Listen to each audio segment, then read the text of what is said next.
Welcome back to Horses of Courses. I'm Tania. I'm Susanna.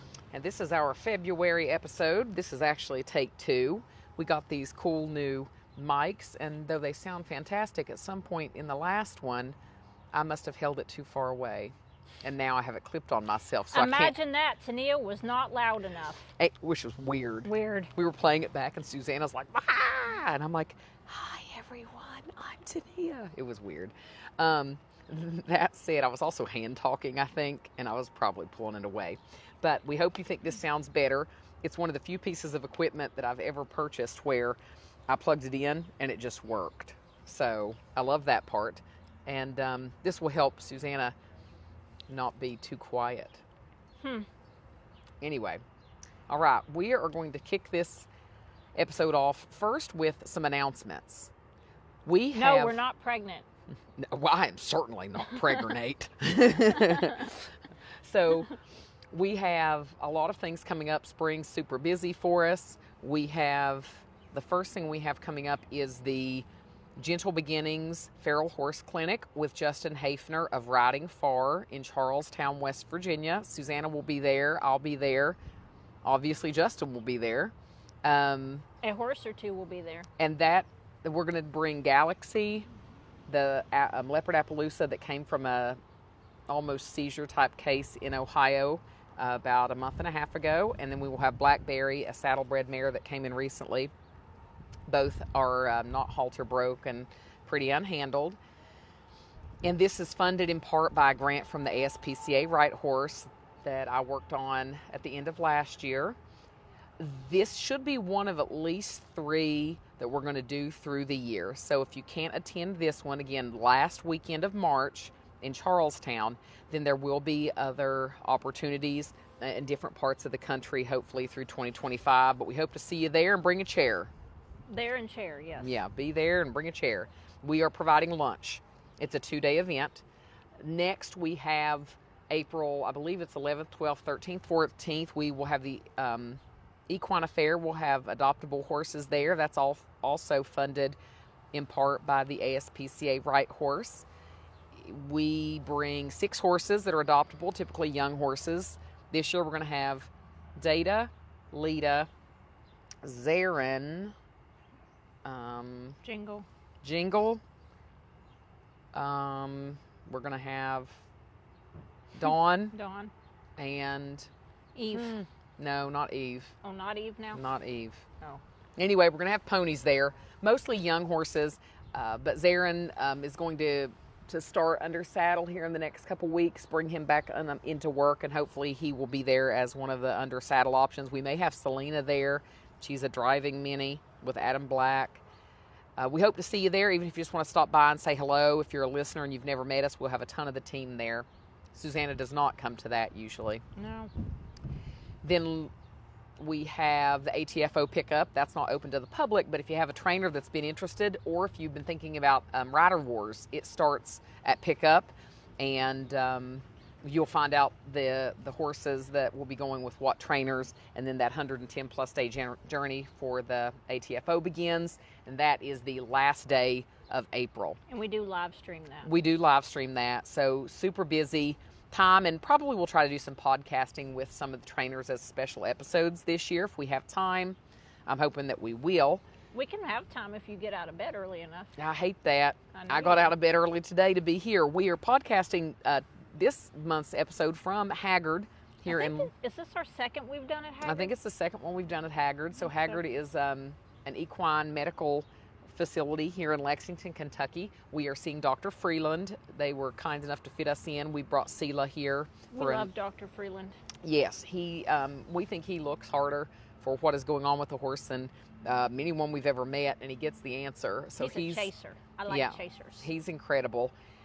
So we're just here waiting for him to be able to see Sela and get some answers on why it's taken so many months for this wound to heal. Because the mare's had it. She's had it. She's tired of being up and having her leg messed with. It's just pushed her little baby brain to the limit. So hoping for answers today. And in the meantime, while we're waiting for her to be seen, we're going to start talking to you about eyeballs. Eyeballs. And there's lots of things that happen with equine eyeballs. There can be trauma. You know, I don't know if you've noticed, but they kind of poke out of their head. unlike our eyeballs, they poke out of their skull. And so they often end up poked and prodded and hit and kicked, and all kinds of trauma can happen to them. But unfortunately for horses, there are a lot of disorders that happen in the eye, a lot of chronic conditions, and unfortunately, very painful things. And the sad part is, a lot of them are chronic and don't have really great treatment options. And I think that's what Susanna and I really want to talk to you about. And it can even be from trauma, but when a horse's eye hurts, it changes everything about their demeanor. And I've met a lot of people who've convinced themselves that their horse is just laid back and the eye issue isn't really bothering them. Have you ever hurt your eye? I've scratched my cornea twice. Too. It's horrifying. It's horrible. Horrifying. To me, I actually when I had my second child, I had organ failure, and my eye hurt worse than my liver failing. So if that gives you all any indication of what pain. I've never had organ failure. Well, I don't recommend it. I hope to not have it again. I have had children. But I hope to not have them again. But I'll tell you what, we've had a lot of horses in organ failure, and we have. The eyes clearly bother them worse. But I have encountered a lot of heartbreaking situations with well-meaning owners where they really think the horse with the squinty, drainy, runny eyes okay. Yeah, they're managing it, and they're coping through it. You know. No, I mean the owner. adults, the owner is managing it with drops. The adults and say they're managing it. Various things, and so one thing that Dr. Walker, our primary vet, told me probably 12 years ago, when we took the first eye out of a horse named Letty, which you remember her. She had equine recurrent uveitis in one eye throughout the rest of her life, and we had her about 3.5 years. Maybe not quite that long, but I think around 3. She had no previous scarring in the other eye. She never had any issues in the other eye, so that eye stayed good. That is rare. It usually goes to both eyes. But in her case, we took that eye out, and what he said to me then was, of all the corrective things he did, he never saw a more dramatic shift in a horse's personality than he saw when he removes eyes, because eyes hurt so bad, and that unfortunately most owners will choose to manage the eye for cosmetic reasons because they want to see the eye in their head rather than to take it out and alleviate the horse's pain and suffering.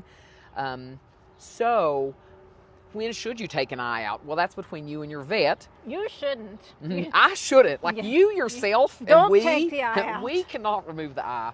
But when you should talk to your vet about removing the eye is when it's chronic. And so equine recurrent uveitis, the reason that R's in there is it reoccurs. So you can have a horse have ulcerations in the eye from trauma or something gets in there and they can ulcerate. But when you actually get a diagnosis of recurrent uveitis, that means for the rest of that horse's life, until eventually vision is gone, and even after the vision is gone, that eye will continue, in our experience and in all medical studies and literature we've ever read, or any veterinarian we've communicated with, will continue to hurt periodically. Sometimes it flares constantly. up every 4 weeks, and sometimes it flares up every 6 months. It's just kind of I did read some new thing from the UK, though, that they've developed a therapy that's been kind of successful with some of them. Well, most what I have found, though, is the question for me is, does it stop it? Period. You know, does it stop it? Period. Now, if you say studies have shown that, say, 80% of the horses have one episode every 24 months that they can get under control in 24 hours, if I could hear that kind of data, I'd start to say, okay. But I think for most people where we are right now research-wise, like for Heart of Phoenix, we're 100% if a horse has ERU in one eye and there's been zero evidence of it in the other eye, we're going to take that eye with uveitis out. Yep. We're going to take it out, and we're going to end that pain and suffering cycle. And then traditionally, the horse is going to live with us for the rest of its life. Yes, because then people are going to say, well, it has one eye, it's not adoptable, it has behavioral issues. And I think when we were talking about it earlier, what the point you made, you own a horse with just one eye. I fostered a horse for years with just one eye. Yeah. We handle them exactly as if they have both eyes. Yeah. I have no concerns about it, so I make no concession in my handling as far as we're concerned, you have 2 eyes. And so we have 0 issues for the most part. I had 0 issues with Giada. Your horse having it taken out when he's older. I mean, he's in his mid-20s. He's 23. So you said it's mostly normal, but there's a little bit you can tell. Sometimes there's a noise on that side that startles him. He'll go bolting across the farm.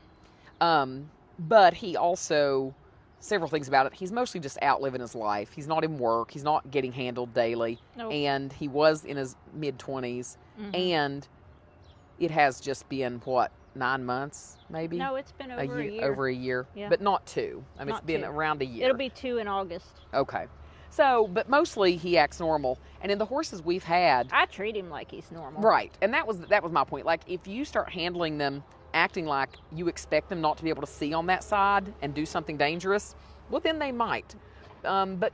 Well, they're such masters at body language. If that's what you're worried about, they're like, oh my gosh, there's something to be worried about. What are we worried about? Well, yes. And so in the horses that we've removed eyes on, I have not found, I've not found that any of the ones in the rescue have ever acted one bit different. Now, we did just get a mare in with her eye removed who does act different, but she was from somebody who, very likely based on other things from the mare, has I have to say, babied her. And told her, hey, be scared. Because they sent in all that big long email. Right. And so in that case, I understand why, but we're going to handle her like she's got 2 eyes. And so don't let the cosmetics of a horse having 2 eyes make you leave a horse in chronic pain. And there are other reasons you may have to remove an eye. 2 really sad cases that come to mind. One-Eyed Amy, a thoroughbred racehorse that came to us. She was born and named One-Eyed Amy by the time she was registered because she was kicked as a foal and had an orbital crush injury. And Jesus is calling. Yeah, there's somebody calling here over the loudspeaker. That's the way of podcasting at a very busy facility today.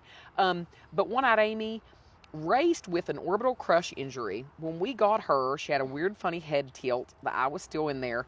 We had it removed, and it had caused, because they had left the eye in and the crush, the pressure had caused permanent brain damage, and she ended up being a horse that would have seizures and had to be put to sleep, all because they left that in there. Very likely that had they removed that eye, our vet felt it probably, early on, she wouldn't have developed that head tilt, the brain trauma. And then we had a horse, Roman, who was an older quarter horse gelding that came in with what had been a trauma crush. They had left it in and said, oh, he's fine. Very non-reactive horse, very shut down, very kind horse. Dr. Walker said that was probably one of the most painful, if not the most painful eye he ever removed. All the scar tissue and the trauma inside. Totally different animal when it was out. So, while equine recurrent uveitis is the most common thing that people deal with when we talk about eyes, there are many things that happen to horses' eyes. And often, if you're talking about a damaged eye, the kind thing to do is take it out. I mean, my horse had cancer. If I hadn't taken his eye out, it would have spread to his brain. So. Well, and explain like what you initially were seeing and what you thought it was. I thought he had ERU because he was squinting and watering eye all the time, and I thought he had ERU. He kept having ulcers come and go, but it was cancer. And so, so I do think sometimes things are misdiagnosed. We have received horses over the years that had one diagnosis and it was something else. We have a mule, Andy, right now that has IMMK, and his really does seem to be, and this is rare. We have not, the other horses we've had with IMMK were very chronic, but he's only had, I think, 2 flares. I think it was 3. Maybe 3 flares since 2020, and he hasn't had a flare since they realized it was connected to vaccination and deworming. And kind of also keeping his metabolic disorder under, right. I think, under wraps. But we need to say, though, it's not that the vaccinations and the dewormer caused his IMMK. It's that the insult of the chemicals that takes doing that caused more inflammation, which flared the IMMK up. Right. And so in his case, I can't say what will happen in the future, but he has not had an episode since, I believe she said 2022. 2022. I think so. Like the fall of 2022, and he wears a UV mask when he's turned out. But you don't want to wear him with the UV mask when you're riding him. No. That is too much for him. But he has 100% of his sight. That's the thing. And he's never had, so his signs, he never had weepy eyes or squinty eyes either when I spoke with her. So, and Dr. Walker says there's zero sign of IMMK in his eye. So then you'd also kind of wonder, was that a misdiagnosis? Who knows? Like we've had him followed up since he came back to us, and our vet says based on his eye, they look like perfect, healthy eyes. So then, we didn't see any flares. My experience with IMMK in horses we have had it diagnosed in is very chronic, very bad, and those horses did have to be euthanized.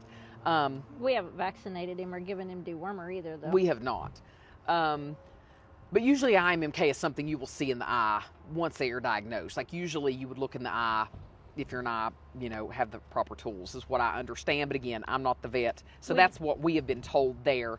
But we do hear folks with eye questions, and they discuss things. And I think the big takeaway is talk to your veterinarian, but don't keep a horse's eyeball in there that's hurting him. Think about Roz. Oh yeah. Roz's Gosh, that was what an so awful, bad. sad story. And Susan has heard this from me, so I'll just tell it. So one of our longtime trainer volunteers, she had her personal show mare come down with a fungus in the eye that was causing her to colic. The pain of it and the stress of it was causing her to colic, and it just broke the owner's heart to have the eye removed. She ended up the mare spent over 30 days at Rood and Riddle trying to save the eye, continuing to colic, and it was a $30,000 bill, and in the end the eye had to come out. And she, of course what she says today is I should have listened to you, Janine, and taken the eye out immediately, because when she called me about it, I said, take that eye out, get it out of there. And $30,000 later, the eye was not saved. And the mare is exactly as she ever was without the eye. She shows the way she ever did when she's sound, and acts exactly the same. So that's just a cautionary, that's our feelings on it. You do what you want to do, but that's what we would recommend. Moving on, we started last month talking to you guys about donations that could help Heart of Phoenix right now. Right now we're doing a ton of fence repair. Some of it is putting in bull gates, which Susanna did say when I first had these runs built, I'd do those with bull gates. And I said, well, it'd be cheaper to do them with regular gates. Well, you know what? It's not been cheaper. It's not been cheaper. You can't make a shortcut. Get the heavy duty thing when you're dealing with horses. Yeah. And like I said, don't just trust that they say it's a bull gate. Mess with that gate and think, could a 2,000-pound bull or 3,000-pound bull run into this and fall down? If the answer is no, it's not the right gate. Keep looking until you find a true bull gate. If you have a farm where your herd is constantly changing dynamics, it'll save you so much money to get the bull gates. I have to have a bull gate on the field where my daughter's mare is, because she plays me music every morning when she wants her breakfast with her feet, and she's torn up multiple gates. So, and I did try to tell Tania, because the Mulligan farm dynamic is always changing, just get the bull gates. No, they're too much. It'll be fine. It'll be fine. Not fine and not cheaper. So instead of buying 10 gates, you can buy one. So buy one. It's really fun to say I told you so to her sometimes. Yeah, well, she did tell me. So that is one thing. We're replacing a ton of gates, and we are doing a ton of fence work, adding some guardrail style fence in a dividing pasture. And we are... If you have horses, it's always the wires, the tires, the gates, or the fence. Yes, and with some electric fence changes. So if you're a donor who likes to give and know exactly what you're giving, donate something, or know exactly where the money is going to right now, you can earmark for the fence repairs or a gate. And you can also, if you want, you are certainly able to contact us, and we can tell you where the Home Depot is right next to the rescue, and you can actually order exactly what we need wood-wise to do some of the wood repair. We're replacing a particular section of the wood board fence, so you can give in that way, and it's very impactful when you choose to do that. And often, if it's significant things you're buying, I mean, we kind of remember there's things that people have paid for around there that I pat on it and say, so-and-so donated this, and it's 4 years ago. Yeah. So we think of you, and and we appreciate those who really want to give something very specific. It's a huge help. We want to tell you a sad story now. Susanna was on this case before I was and saw it firsthand. I saw it kind of secondhand because the situation had changed by the time I went in there. But it took place in LaRue County, Kentucky. I think it was 2020 when we went in there. And so we...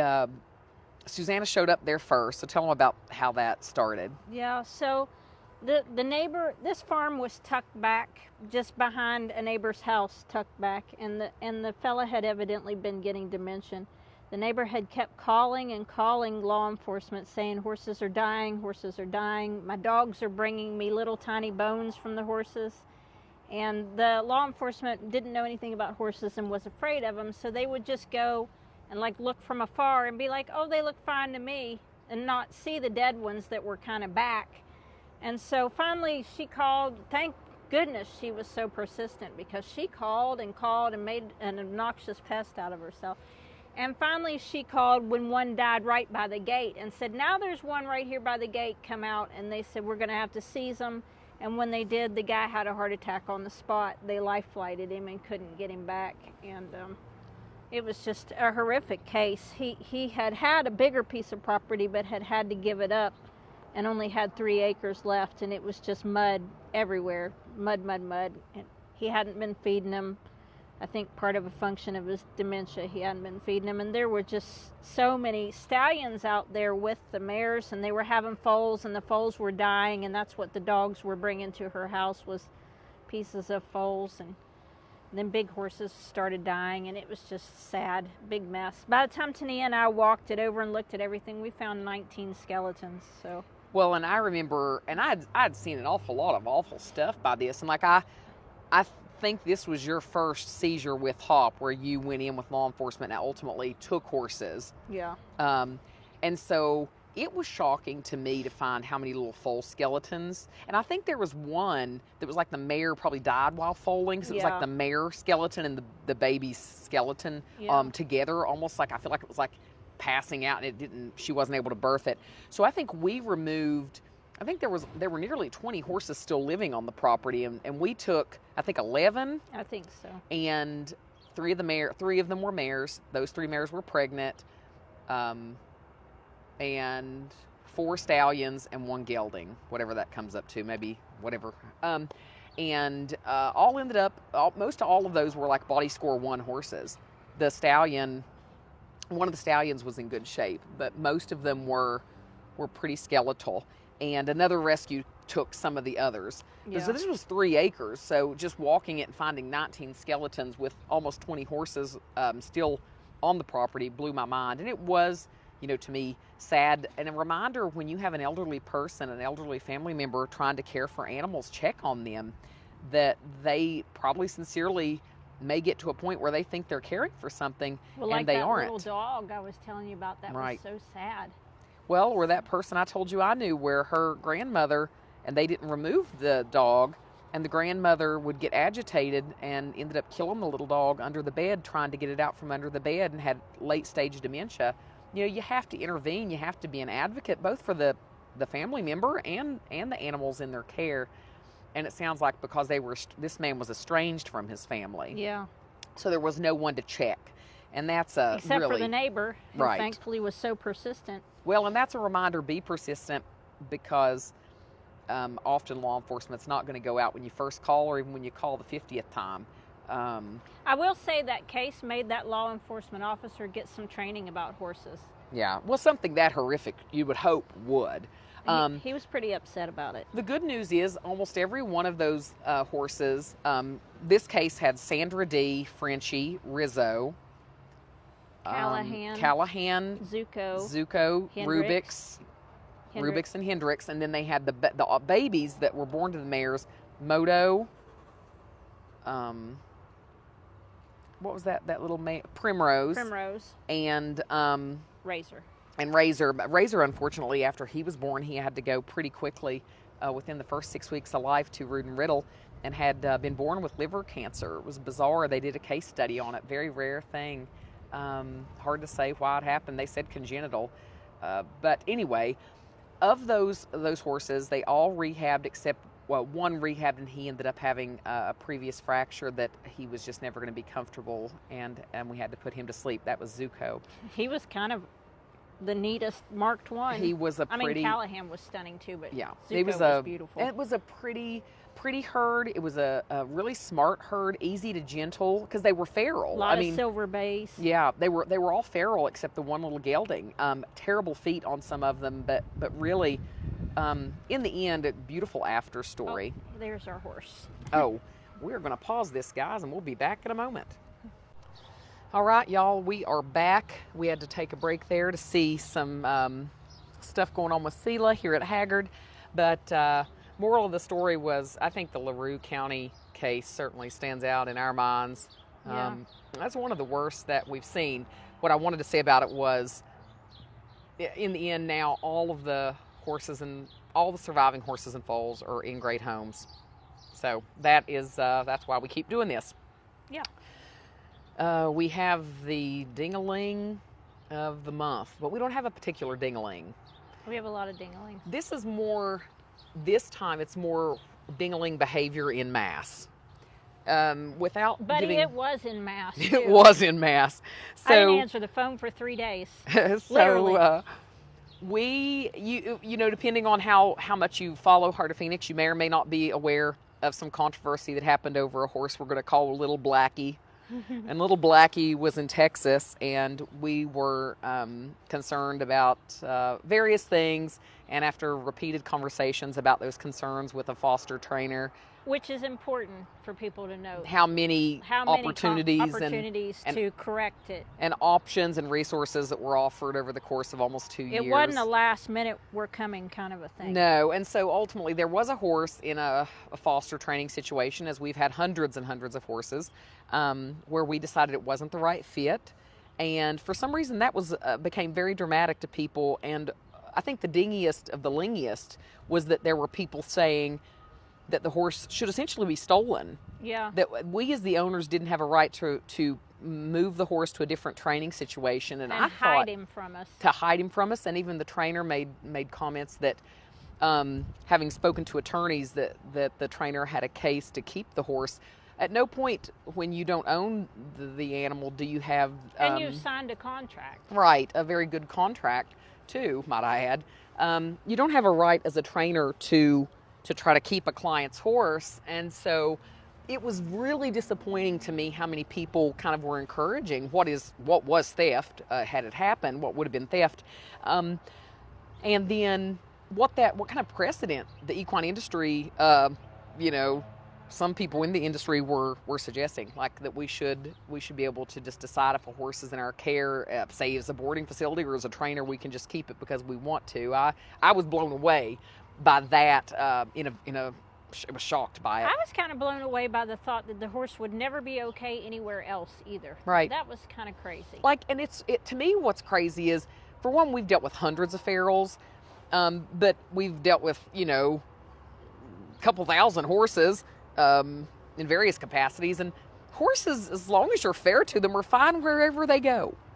Yes. They are fine. And honestly, having observed a lot of ferals in the wild, you know what they do, Susanna? Eat and poop. You know what male horses do? They go from herd to herd throughout their life. Yeah. They don't usually stay in the same herd. The males especially. Some of the mares don't. And so, the nature of the horse is to go from situation to situation. And so the fact that the horse had many, many options, where the horse could be in various situations, and we couldn't somehow provide what the horse needed. It was just kind of wild. Now Little Blackie's with you. Yes. And he's thriving. He's out. He has a friend. Yes. He's had his feet worked on twice. He's had dewormer. He's been led. He's been vetted. He's led. He's been able, and you can catch him. He's had everything done but have his teeth floated. But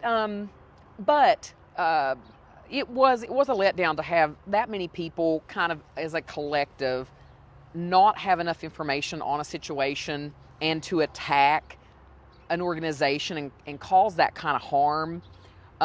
It was shameful stuff. But in addition, there was a silver lining.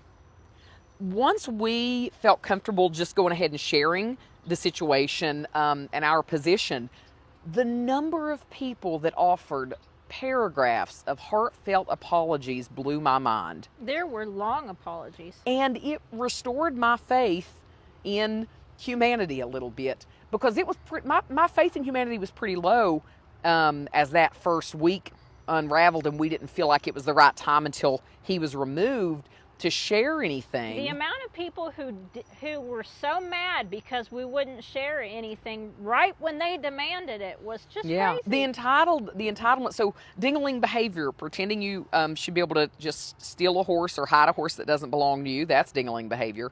Attacking people without full information, ding-a-ling behavior. Thinking that a horse will only ever be okay in one place and never ding-a-ling again behavior. in his life. Thinking it's okay to keep a horse for almost 2 years, unable to be caught, handled, pastured with other horses, ding-a-ling behavior.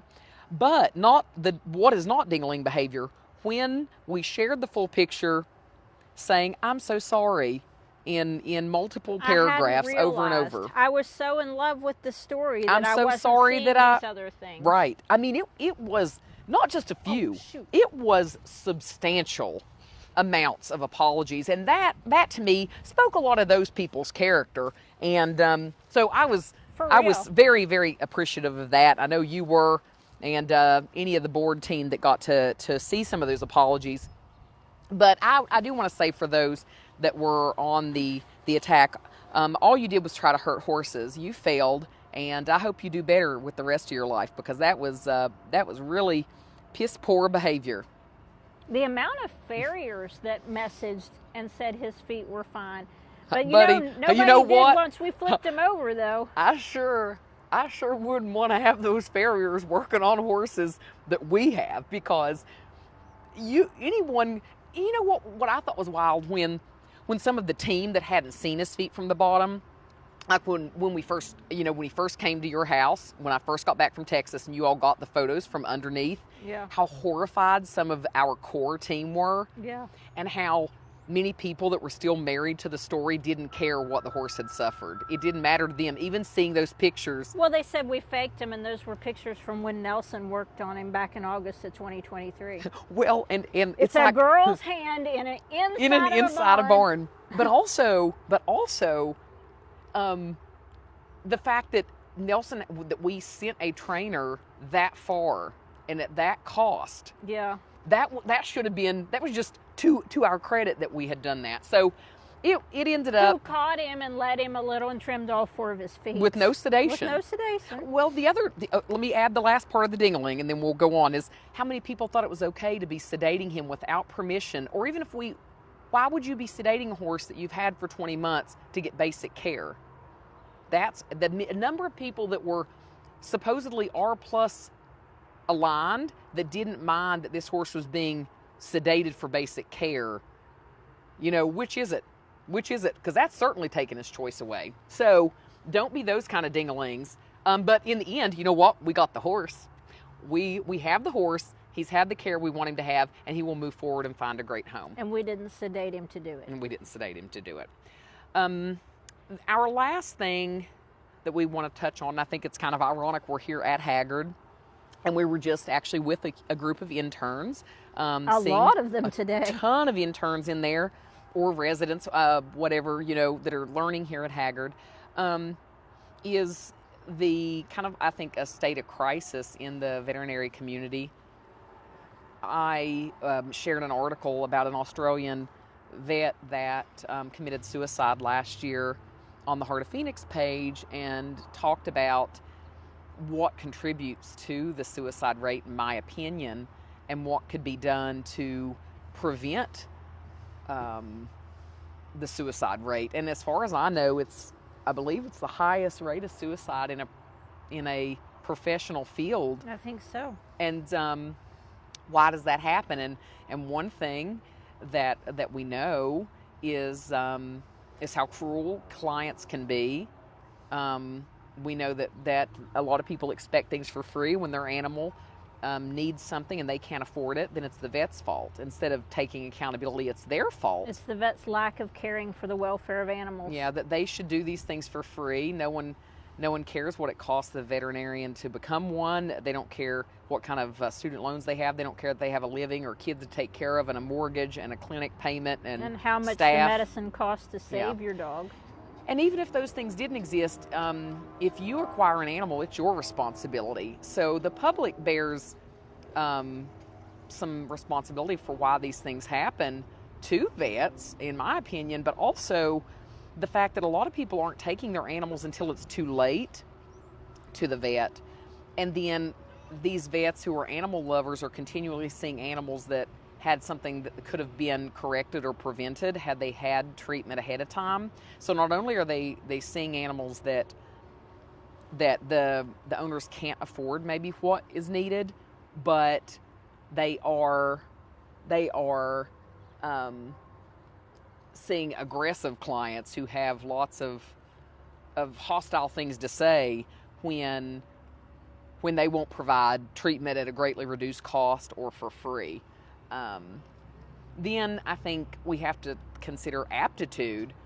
Is the person going into the field really, do they have a full picture of what being a vet looks like? I mean, the truth is, if the picture were painted, even fewer people would go into the field, and that's a hard thing to think when we have a crisis because we don't have enough vets as it is, especially in large animal or in rural communities. But don't we want to be really candid about what it costs to be a vet? And it's a high emotional cost. It's a high physical cost, you know. And if you were to kind of offer that kind of screening and maybe counseling before they go into the field, would that have a significant impact on the suicide rates? I think that would. But apart from that, you as a horse owner or a pet owner, you really have to think about your role in these kinds of settings. Have you gone to a vet and acted like somehow what was happening was their fault? I mean, I haven't, but we probably know people that have. But the amount of people on the Facebook page that every time we do something about a veterinarian, they're like, well, that vet should have done that for y'all for free. Right. And somebody like, just what recently. And we are real clear. We are fortunate to have some discounts, but you know what? We prioritize routine care. And just like today, you know, Susanna just heard in there, they gave me 3 options for the horse we brought here. I said, do all 3. Yeah. For one, thank you all for the way you donate so that we can do that. Yeah. But 2, we want the answer and we want the correct treatment. And if there are 3 options. Well, and we want to get this horse finished with this quickly. Right. And so, like, if you go into your vet with I want to prevent anything I can prevent, and I want to treat what I can treat, that's what your vet's wanting you to do for the sake of your animal and the sake of their mental health. And too many people are showing up when it's too late with a budget that won't offer the care the animal needs and going, well, I think you need to do this for free. And there are plenty of rescues that do it. I'm getting my puppy spayed tomorrow. It's going to cost me probably $136 or something. Yeah, but there are places that spays cost $1,000. Yeah. $1,500. And there are people who don't do those kinds of things. You know, we're lucky, again, we kind of live in a part of the country where we get, especially I think where you are, you know, vets, because of how rural it is, price things low, and their living costs and things are a little lower. There are. But wherever it is that you live, if you see that the vet pricing is above what you can afford, then you can't afford to have the animal. Yep. So sorry, we have an entitlement society. Kind of going back to what we were talking about during the Ding-a-ling portion. People wanted an answer right now. Well, you're not entitled to anything, for one, and we don't have to answer you right now. And also, your vet's not entitled to cater to your budget. You are responsible for looking at your own budget and making a responsible decision. Does that mean I always have? No. I've had more dogs than I really responsibly could have done something if something terrible happened with all of them at once or even half of them at once. I've made those kinds of decisions where, you know, probably had more than if anything had gone wrong. I've been pretty lucky in that things stayed healthy.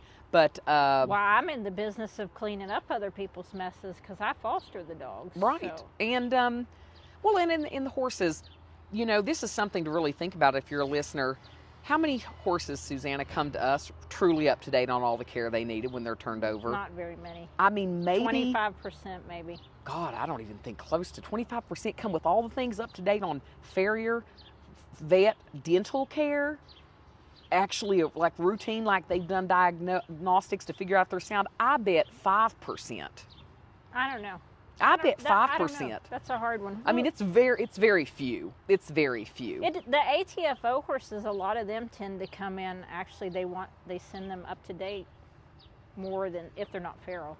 I think probably 25% of horses come in with their vaccines and a Coggins for ATFO. Yeah. But the teeth, very, very rare. And truly, is the horse comfortable, sound? Very, very rare. Well, I mean, it's hard for people to see comfortable. No, I think it is too. And to be fair, that's a talent.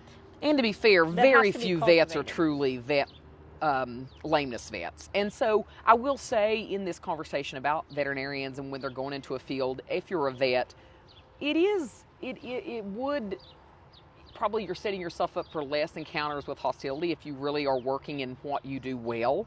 There are probably situations where owners have gone in and thought they were getting answers they weren't getting, and the vet didn't really realize this isn't my wheelhouse. Well, this is really not what I know. We have had that happen. You know. I'm thankful for my vet, because sometimes she'll be like, yep, I know what to do here. And sometimes she's like, this one's above me. You're going to have to go to Lexington. Well, and that's why we're here today. Dr. Walker said, there's nothing more I can do for this leg. I cannot tell you anything more. But there's ego to play where I went to vet school, so I know everything that could possibly be about every animal. Well, that's not realistic, that's not true.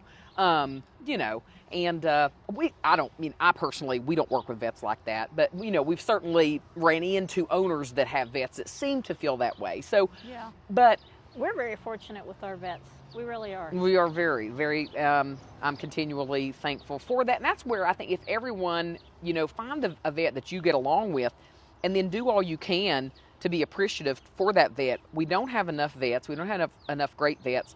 And I certainly do not want to think about the animal industry being the reason that people are committing suicide.